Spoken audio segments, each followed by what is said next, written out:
India versus Australia 5 test match கொண்ட series November 22 ஆரம்பிக்க போகுது. அதில் second test match December 6 start ஆகும்.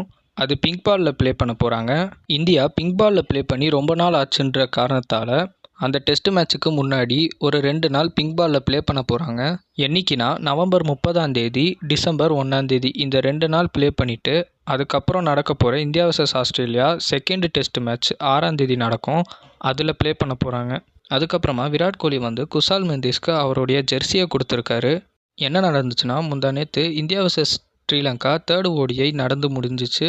அந்த மேட்ச் நடந்து முடிஞ்ச உடனே குஷால் மெண்டீஸ் ஸ்ட்ரெயிட்டாகவே விராட் கோலி கிட்ட போய் அவருடைய ஜெர்சி கேட்டிருந்தாரு. விராட் கோலியும் அதை மறுக்காம அவருடைய ஜெர்சியில் அவரே சைன் போட்டுட்டு குஷால் மெண்டீஸ் கிட்ட கொடுத்துட்டாரு. அதுக்கப்புறமா ரிக்கி பாண்டிங்க்கு IPLல திரும்பியும் கோச் பண்ண விருப்பம் இல்லைன்னு சொல்லிட்டாரு.